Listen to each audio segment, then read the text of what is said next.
ಕುಡಿದ ಅಮಲಿನಲ್ಲಿ ವ್ಯಕ್ತಿಯೊಬ್ಬ ಸರ್ಕಾರಿ ಆಸ್ಪತ್ರೆಯ ಸಿಬ್ಬಂದಿಯ ಮೇಲೆ ಹಲ್ಲೆ ನಡೆಸಿದ ಘಟನೆ ರಾಯಬಾಗ ತಾಲೂಕಿನಲ್ಲಿ ನಡೆದಿದೆ. ಇದರ ಬಗ್ಗೆ ಒಂದು ವರದಿ ಇದೆ, ನೋಡ್ಕೊಂಡು ಬನ್ನಿ. ಕುಡಿದ ಅಮಲಿನಲ್ಲಿ ಸರ್ಕಾರಿ ಆಸ್ಪತ್ರೆ ಸಿಬ್ಬಂದಿ ಮೇಲೆ ಹಲ್ಲೆಯಾದ ಘಟನೆ ರಾಯಬಾಗ ತಾಲೂಕಿನ ಹಿಡಕಲ್ ಪ್ರಾಥಮಿಕ ಆರೋಗ್ಯ ಕೇಂದ್ರದಲ್ಲಿ ನಡೆದಿದೆ. ನಿನ್ನೆ ಮುಂಜಾನೆ 11 ಗಂಟೆಯ ಸುಮಾರಿಗೆ ಆಸ್ಪತ್ರೆಗೆ ಒಳಗೆ ಎಂಟ್ರಿ ಕೊಟ್ಟ ಆರೋಪಿ ಪ್ರಕಾಶ್ ಭೀಮಗೌಡ ಪಾಟೀಲ್ ಆಶಾ ಕಾರ್ಯಕರ್ತೆಯರಿಗೆ ಅವಾಚ್ಯ ಶಬ್ದಗಳಿಂದ ನಿಂದಿಸಿದ್ದಾನೆ. ಇಲ್ಲೇ ಇದ್ದ ರಕ್ತ ತಪಾಸಣಾ ಸಿಬ್ಬಂದಿ ಮಹೇಶ್ ಗುಡ್ಡುಡ್ಗಿ ಆತನಿಗೆ ಹಾಗೆಲ್ಲ ಬೈಬಾರ್ದು ಎಂದು ಹೇಳಲು ಹೊರಟಾಗ ಮಹೇಶ್ ಗುಡ್ಡುಡ್ಗಿ ಮೇಲೆ ಕುಡಿದ ಅಮಲಿನಲ್ಲಿ ಹಲ್ಲೆ ಮಾಡಿದ್ದಾನೆ. ಸುಮಾರು ಅರ್ಧ ಗಂಟೆ ರೂಮ್ ಲಾಕ್ ಮಾಡಿ ಆಸ್ಪತ್ರೆ ಸಿಬ್ಬಂದಿ ಮೇಲೆ ಮನಬಂದಂತೆ ಹಲ್ಲೆ ಮಾಡಿರುವ ಘಟನೆ ನಡೆದಿದ್ದಾನೆ. ಅಲ್ಲದೆ ಆಸ್ಪತ್ರೆ ಲೈಬ್ರರಿ ವಸ್ತುಗಳನ್ನು ಹಾಳು ಮಾಡಿದ್ದಾನೆ. ಈತ ಗನ್ ಲೈಸೆನ್ಸ್ ಹೊಂದಿದ್ದು ಎಲ್ಲರಿಗೂ ಪದೇ ಪದೇ ಜೀವ ಬೆದರಿಕೆ ಹಾಕುತ್ತಿದ್ದಾನೆ. ಹಿಡಕಲ್ ಗ್ರಾಮದ ಈ ಆರೋಪಿ ಹೆಸರು ಪ್ರಕಾಶ್ ಭೀಮಗೌಡ ಪಾಟೀಲ್ ಎಂದು ಹೇಳಲಾಗಿದ್ದು, ರಾಯಬಾಗ ತಾಲೂಕಾ ತಹಸೀಲ್ದಾರ್ಗೆ ಸರ್ಕಾರಿ ಆಸ್ಪತ್ರೆ ವೈದ್ಯರು ಹಾಗೂ ಸಿಬ್ಬಂದಿಗಳು ಸೇರಿ ಹಲ್ಲೆ ನಡೆಸಿದ ಆರೋಪಿ ಪ್ರಕಾಶ್ ಭೀಮಗೌಡ ಪಾಟೀಲ್ ವಿರುದ್ಧ ಕಠಿಣ ಕಾನೂನು ಕ್ರಮ ಕೈಗೊಳ್ಳಬೇಕೆಂದು ಮನವಿ ಸಲ್ಲಿಸಿದ್ದಾರೆ.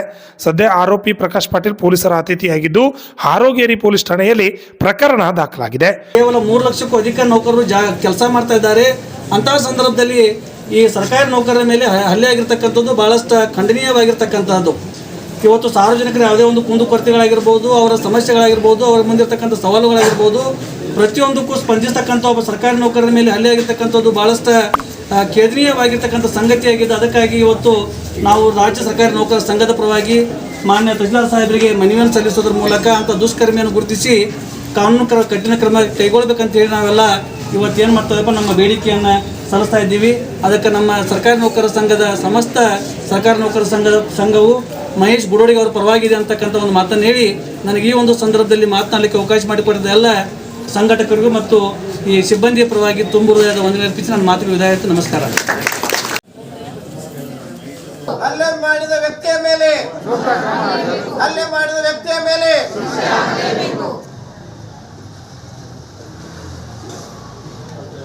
ಪ್ರಯೋಗಶಾಲಾ ತಂತ್ರಜ್ಞಾನ ಅಧಿಕಾರಿಗಳು ಒಂದು ಅಲ್ಲಿ ಮೆಡಿಕಲ್ PSCಯಲ್ಲಿ ಹಲ್ಲೆ ಆಗಿರುತ್ತದೆ.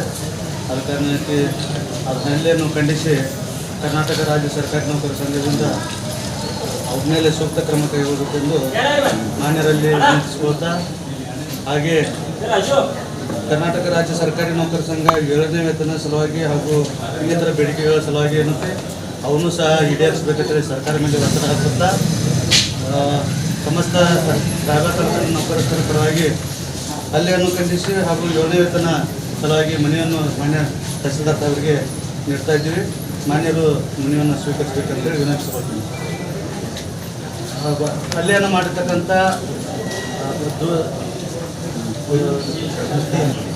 ದುಷ್ಕರ್ಮಿಗಳ ಮೇಲೆ ರೀತಿ ಸೂಕ್ತ ಕ್ರಮವನ್ನು ಕೈಗೊಂಡು ಹಾಗೆ ನಿರ್ಭಯದಿಂದ ಕೆಲಸ ನಿರ್ವಹಿಸಲು ಸೂಕ್ತ ಕ್ರಮ ಕೈಗೊಳ್ಳಬೇಕೆಂದು ಮಾನ್ಯ ತಹಸೀಲ್ದಾರ್ ಅವರಿಗೆ ಹಾಗೂ CBI ಸಾಹೇಬರಿಗೆ ಎಲ್ಲ ನಿಮ್ಮ ಆದೇಶವನ್ನು ನೀಡಬೇಕಂತ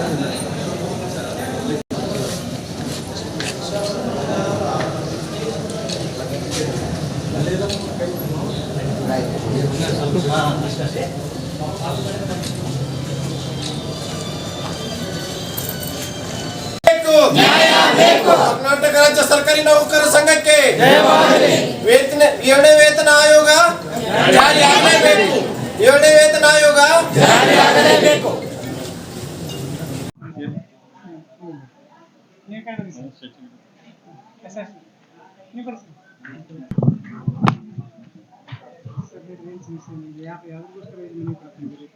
ಇದು ಯಾಕಂದ್ರೆ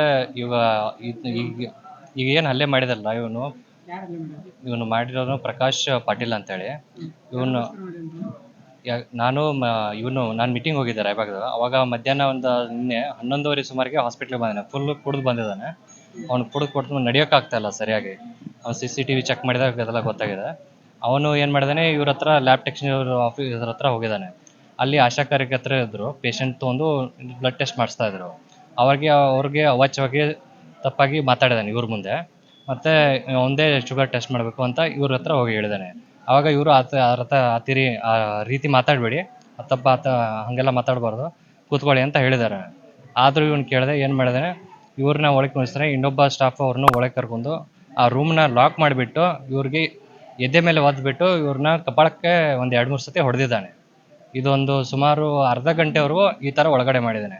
ಅದು ಫುಲ್ಲು CCTV ರೆಕಾರ್ಡಲ್ಲೆಲ್ಲ ಇದೆ. ಹೀಗಾಗಿ ಈ ಥರ ಎಲ್ಲ ವರ್ತನೆ ಬಡ್ದಿದ್ದಾನೆ. ಅವನು ಇದಕ್ಕಿಂತ ಮುಂಚೆನೇ 3-4 ಸತಿ ಬಂದಿದ್ದ ಹಾಸ್ಪಿಟಲ್ಗೆ. ಹೀಗೆ ಕುಡ್ದ ರೀತಿ ಇದು ಬರ್ತಿದ್ದ, ಒಂದೇನೋ ದಬಾಣಿಕೆ ಆಗ್ತಿದೆ ಎಲ್ಲ ಸ್ಟಾಫ್ಗೆ. ಈ ಥರ ಅಂದರೆ ಏನೋ ತಂದೆ ಸ್ವಂತ ಆಸ್ತಿ ಇರೋರ ಥರ ಹಿಂಗೆ ಡ್ರೆಸ್ಸಿಂಗ್ಗಳನ್ನು ಬೇರೆಯವ್ರು ಬಿಟ್ಟು ನಮಗೆ ಮಾಡಿ ಈ ಥರ ಎಲ್ಲ ಮಾಡ್ತಿದ್ದ. ಇವತ್ತು ಬಂದಾಗ ಏನು ಮಾಡಿದ್ದಾರೆ, ಬರೀ ಈ ಥರ ಅವಾಚ್ಯ ಬೇಯೋದಲ್ಲದೆ ರೂಮು ಲಾಕ್ ಮಾಡಿ ಒಳಗಡೆ ಸ್ಟಾಫ್ನ ಹೊಡೆದಿದ್ದಾರೆ.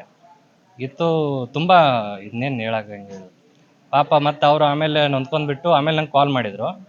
ನಾನು ಕಾಲ್ ಮಾಡಿ ಸರಿ ಬನ್ನಿ ಪೊಲೀಸ್ ಸ್ಟೇಷನ್ ಕಂಪ್ಲೇಂಟ್ ಮಾಡಂತ ಹೇಳಿ ಹಾರಗಿರಿ ಪೊಲೀಸ್ ಸ್ಟೇಷನ್ಗೆ ಹೋಗ್ಬಿಟ್ಟು ಇದು ಸರ್ಕಾರಿ ನೌಕರರಿಗೆ ಹಲ್ಲೆ ನಡೆದಿದೆ, ಅದೇನು ಇವನು ಹಾಸ್ಪಿಟ್ಲಲ್ಲಿ ಮತ್ತು ಅಲ್ಲಿ ಮೈಕ್ರೋಸ್ಕೋಪ್ ಹಾಳು ಮಾಡಿದ್ದಾನೆ. ಒಳಗಡೆ ಹಿಮೋಗ್ಲೋಬಿನ್ ಮೀಟರ್ ಅಂತ ಇರುತ್ತೆ, ಗ್ಲೂಕೋಮೀಟರ್ ಅಂತ ಇರುತ್ತೆ, ಗ್ಲೂಕೋಸ್ ಚೆಕ್ ಮಾಡೋದು, ಮತ್ತು ಗ್ಲಾಸ್ ಸ್ಲೈಡ್ಗಳು ಇರ್ತವೆ, ಮತ್ತು ಇದು ಬ್ಲಡ್ ಚೆಕ್ ಮಾಡೋದು, ಸೆಂಟ್ರಿಫ್ಯೂಜು, ಕೆಮಿಕಲ್ಸು ಎಲ್ಲನೇ ಚಲಾಪಿಲಿ ಮಾಡಿದ್ದಾನೆ.